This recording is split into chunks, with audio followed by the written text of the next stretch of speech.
télévision, excellent exemple. La télévision, quand elle a été créée, les gens étaient émerveillés, pleins d'espoir. Pour eux, la télévision était une fenêtre ouverte sur le monde, une porte permettant d'accéder à l'information, une petite porte magique qui abolirait les frontières, certes. Le problème, c'était la gueule du portier. C'est un étrange phénomène, un nouveau style d'être humain qui peut avoir la quarantaine, mais le plus souvent beaucoup moins. Nous le voyons en permanence, ou plutôt nous le supportons. Vous avez reconnu, je pense, la star de la télévision. Il se fait lifter les paupières et remplacer toutes ses dents et ravaler la gueule entière pour apparaître sur l'écran. Il est doué pour ne rien dire à qui ne veut rien écouter, et surtout est dans l'art de rire quand il y a vraiment pas de quoi se marrer.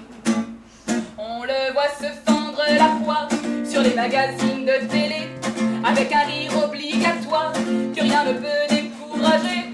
Pas besoin de lampe halogène pour y voir dans l'obscurité, vu qu'on peut s'orienter sans peine à la lueur de son dentier. C'est un nouveau genre de baudruche, gonflé au gaz de l'audimat, une espèce de croupion d'autruche, étranglé par une cravate.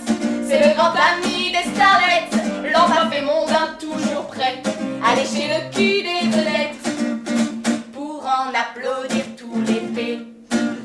Jouer tambour, sonner trompette, un soir on lit dans les journaux cet événement qui prend la tête au hit parade des infos. On nous dit que l'année prochaine, mais rien n'est sûr, soyons prudents, il ira sur une autre chaîne faire la même chose différemment. Au crépuscule de sa carrière, on le remercie chaleureusement. Merci beaucoup pour sa belle humeur légendaire, dont on se souviendra longtemps. Il y aura des anecdotes en souvenir des plus belles sœurs, et pour lui meubler la culotte, une remise de Légion d'honneur. Un soir on apprend dans la presse qu'il est mort d'une longue maladie, contractée pendant sa jeunesse et qui cultiva toute sa vie. Comme ça produit l'effet d'une bombe désamorcée avant la guerre. Quelqu'un a tagué sur sa tombe: ici repose un courant d'air.